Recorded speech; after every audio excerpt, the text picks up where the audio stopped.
Cientistas realizaram um estudo para descobrir quais são os filmes mais assustadores de todos os tempos. Nesse vídeo eu vou te mostrar um ranking com 8 desses filmes, começando do oitavo e menos assustador até o top 1 filme mais assustador que existe. Mas será que são mesmo? Meu nome é Bruno Hesse, seja muito bem-vindo ao Ethereum.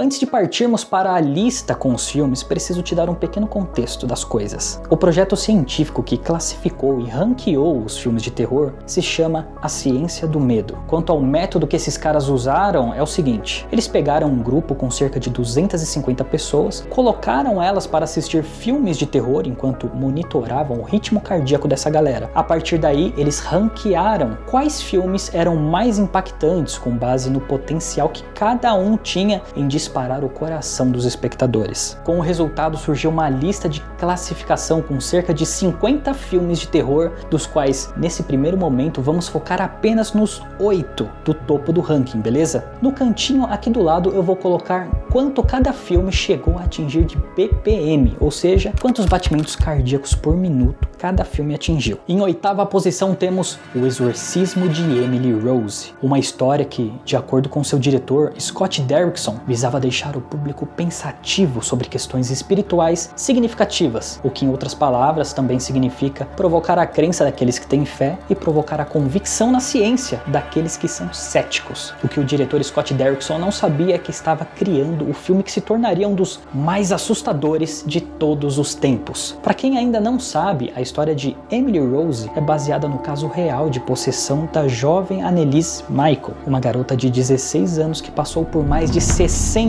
sessões de exorcismo durante 10 meses seguidos de puro terror. Você consegue imaginar como seria passar por isso? Claro que essa história acabou da forma mais trágica possível, um fato que por si só já é o suficiente para garantir um arrepio em muita gente. O filme mistura o drama do julgamento do padre Richard Moore, acusado pelo fim de Emily Rose, com um terror psicológico de supostamente haver entidades malignas pairando e ameaçando a sanidade de todos os envolvidos no julgamento. Enquanto os advogados debatem sobre se foi a fé ou a ciência a real responsável pela tragédia da garota, vemos a história de Emily Rose ser revivida no tribunal através de flashbacks. Uma garota que sai de casa para ir estudar na faculdade, mas tem todos os seus sonhos despedaçados quando começa a ser atormentada por uma entidade sombria. Com certeza, uma das razões para esse filme ser considerado tão assustador é a atuação da atriz Jennifer Carpenter, que interpreta Emily Rose. Ela entrega uma atuação tão física, em explosões de emoções tão viscerais, que é difícil não se chocar enquanto ela grita, fala em línguas estranhas e contorce o corpo de maneira absurda. Outro ponto interessante desse filme, que pode ser um motivo para ser considerado tão assustador, é que a nossa imaginação é constantemente colocada em xeque. Enquanto observamos a tragédia de Emily, está acontecendo no plano de fundo uma batalha entre a fé e a ciência, que de acordo com o diretor Scott Derrickson, tudo foi montado de forma intencional para não deixar claro se Emily Rose sofria de problemas mentais ou se, na pior das hipóteses, de fato estava possuída por uma entidade sombria. O fato é que Anneliese Michael, a verdadeira Emily Rose, tinha diagnóstico de epilepsia, depressão profunda e também era considerada uma portadora de psicose. Certa vez perguntaram ao diretor se ele acreditava que o caso de possessão era realmente verdade. E ele respondeu: eu não tenho certeza, o caso dela, Anneliese, era tão complicado que eu acho que não haja uma maneira fácil de olhar para ele. A complexidade disso e a maneira como ele se recusa a uma explicação fácil foi o que o tornou uma boa base para um filme. E um filme bem assustador em muitos momentos, diga-se de passagem. O sétimo filme dessa lista, apesar de não estar em primeiro lugar como o mais assustador de todos os tempos, com certeza merece o título de filme de terror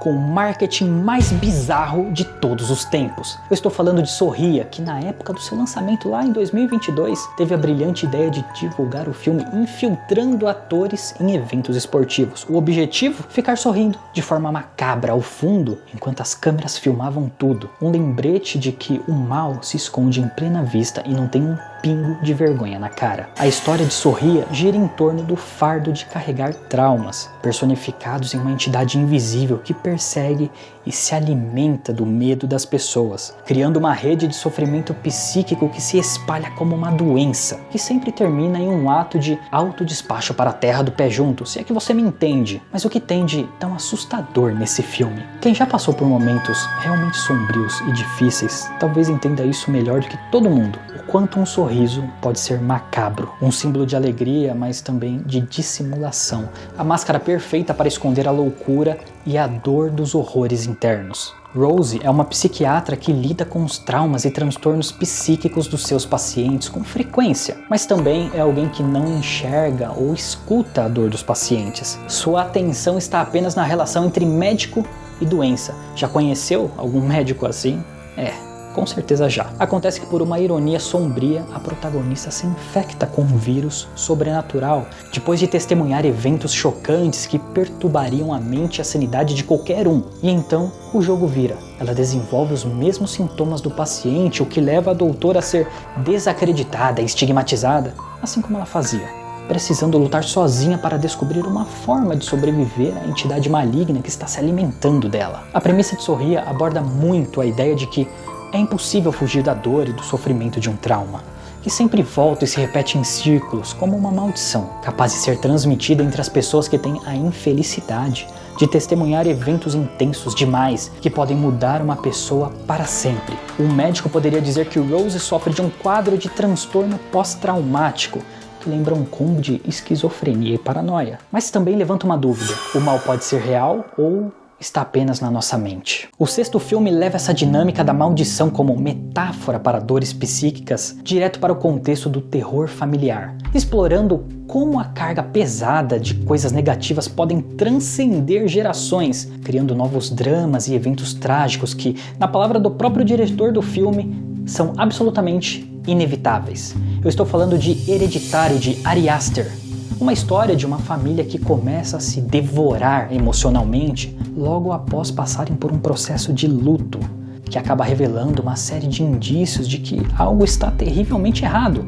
Símbolos estranhos, pistas sobre um culto maligno e segredos que foram enterrados há muitos anos começam a surgir, partindo da ideia de que grandes pecados do passado, ainda que cometidos pelos nossos antepassados, continuam tendo um poder absurdo de transformar o clima familiar em uma coisa extremamente tóxica e corrosiva, que inevitavelmente acaba alcançando o presente e, consequentemente, chegando até nós. Conforme a história vai avançando, os conflitos familiares vão se intensificando e lentamente vão se misturando com a compreensão de que tudo acontece por um motivo. Existe um legado sombrio e inescapável que vai puxar todo mundo dessa família para debaixo da terra. Hereditário é um filme riquíssimo em simbologias e tem um propósito muito claro: cutucar questões sensíveis para todos nós. O medo de que pessoas próximas podem esconder segredos terríveis, o medo de lidar com o luto e o medo do abandono familiar e a ideia de que o livre-arbítrio pode ser apenas uma ilusão boba. E desse complexo de ideias que são jogadas na nossa cara, talvez a pior seja que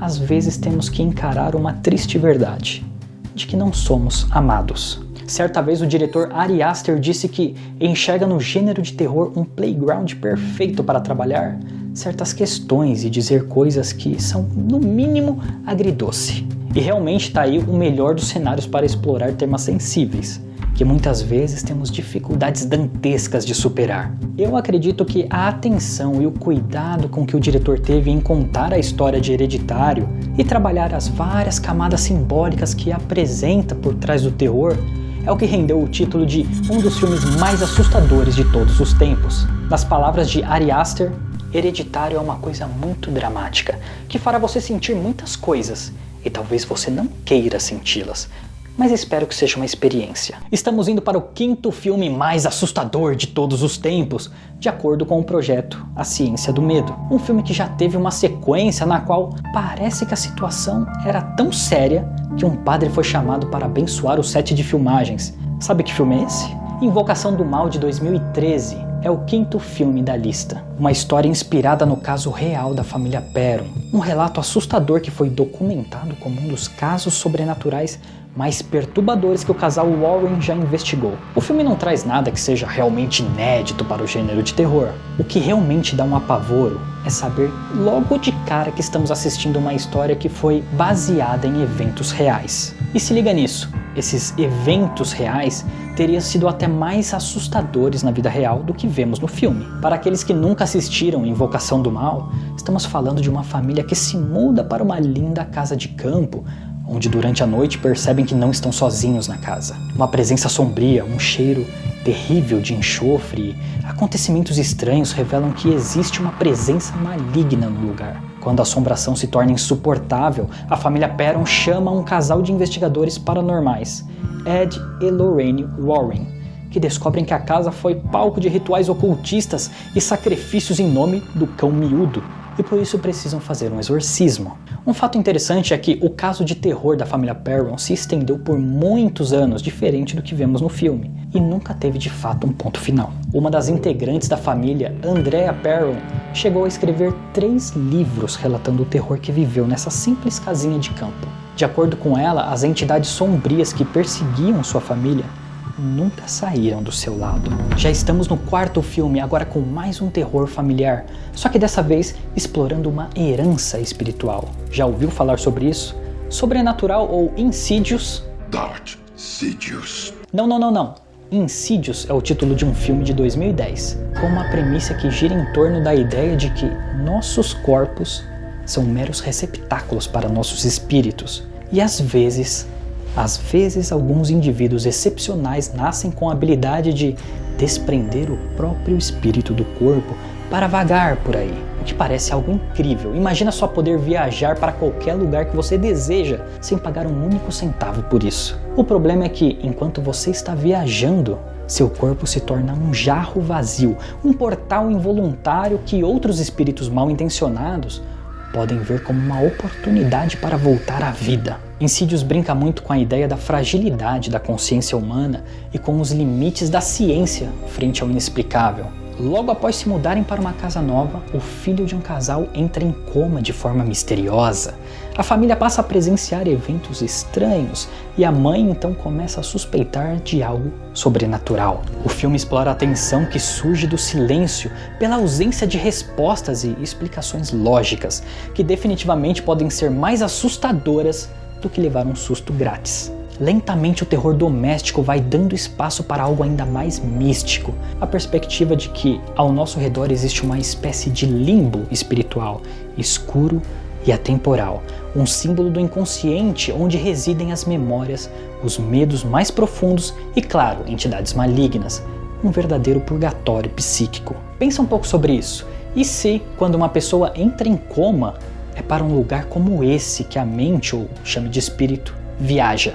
Enquanto o corpo continua funcionando, o espírito fica lá, preso na escuridão por toda a eternidade.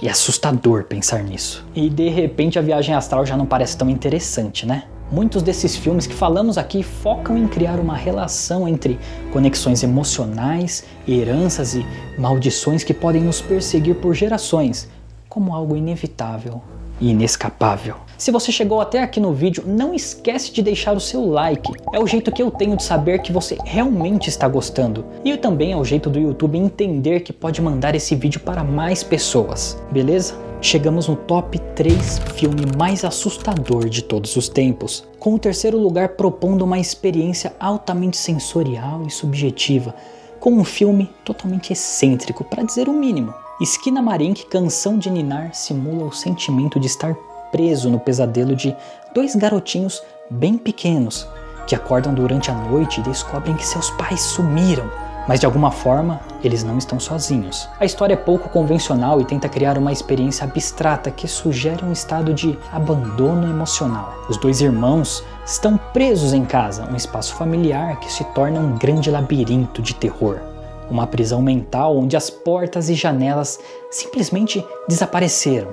A realidade está distorcida e uma voz sinistra fala coisas estranhas para os garotos, mandando fazer coisas estranhas e suspeitas. Enquanto isso, a casa está perpetuamente escura, iluminada apenas por uma luz fraca vinda da televisão que passa desenhos antigos. Nós nunca vemos o rosto dos personagens. A câmera fica sempre rodando entre os cômodos da casa enquanto mostra pequenos eventos esquisitos que criam a sugestão de que algo muito assustador está acontecendo.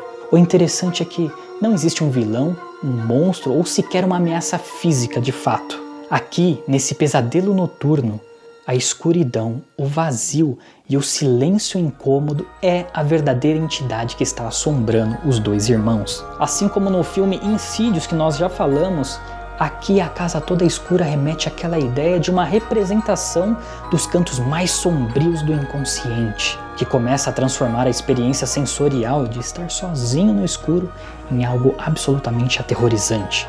Mas, verdade seja dita, Skinamarink é o tipo do filme que você vai adorar ou você vai detestar. Pessoalmente, eu acho que foi o filme mais chato que eu já vi na minha vida inteira. Mas está no top 3, então reza a lenda que ele dá muito medo. Agora eu não sei, se você já assistiu, por favor me fala aí, você sentiu medo? De acordo com a pesquisa do projeto A Ciência do Medo, o top 2 filme mais assustador de todos os tempos se chama Anfitrião, Cuidado com Quem Chama, de 2020. Com certeza é o filme mais inusitado dessa lista, pois foi filmado totalmente no formato de uma simples chamada de vídeo. Uma escolha estética um tanto esquisita, mas que não poderia ser mais autêntica e conveniente para o momento em que ele foi feito. Durante o período de quarentena, contra um certo vírus que já andou circulando por aí e todos nós já conhecemos muito bem. Um grupo de amigas se reúne em uma videoconferência para passar o tempo enquanto realizam um ritual de invocação de espíritos, onde tudo que você precisa é uma webcam, uma vela e uma boa conexão com a internet. Meus amigos, se antigamente era preciso matar Ouija e todo um ritual ocultista, agora só precisamos ligar um computador para invocar uma entidade do outro mundo. À medida que os fenômenos sobrenaturais se intensificam, o grupo de amigas entra em pânico enquanto só podem assistir impotentes a uma entidade sombria atacar cada uma delas através da internet. E eu sei o que você está pensando, porque eu também pensei. Pô, é só puxar o cabo da internet e desligar o computador. Só que não. Pessoalmente, eu não sei se esse filme merece o top 2, mas sem dúvida vale 50 minutos do seu tempo. É um filme bem curto mesmo e divertido se você estiver procurando alguma coisa para assistir que seja bem inusitada. Chegamos ao último filme, o top 1, filme mais assustador de todos os tempos, com uma história que nasceu graças a uma inspiração vinda através de um pesadelo. A Entidade, ou Sinistro, é um filme que traz algumas reflexões por trás do terror, sobre qual é a real natureza do mal, isso é, o mal é algo inerente à condição humana ou uma força externa capaz de manipular as nossas ações? Após encontrar uma série de fitas caseiras contendo registros de eventos assustadores, o escritor Alison Oswalt começa a perceber que conhecer os horrores do passado pode desencadear eventos assustadores para o futuro. Cada rolo de filme funciona como uma pequena cápsula do tempo, representando como o mal pode criar ciclos viciosos e de maneira muito curiosa despertar algo que podemos chamar de voyeurismo do terror. Em última instância, todo filme de terror busca explorar a fascinação humana pelo macabro, e a Entidade faz isso com maestria, usando pequenos truques psicológicos que às vezes passam desapercebido por nós, mas que têm um grande poder de ampliar a experiência de medo que sentimos quando assistimos esse filme. Se você quiser saber quais os segredos que tornam esse o filme mais assustador, vou deixar na descrição e também aqui na tela final um link para a análise do filme A Entidade de Scott Derrickson. Só que agora eu tenho uma pergunta para você. Você acha que esses filmes realmente merecem o título de mais assustadores? Ou nem tanto assim?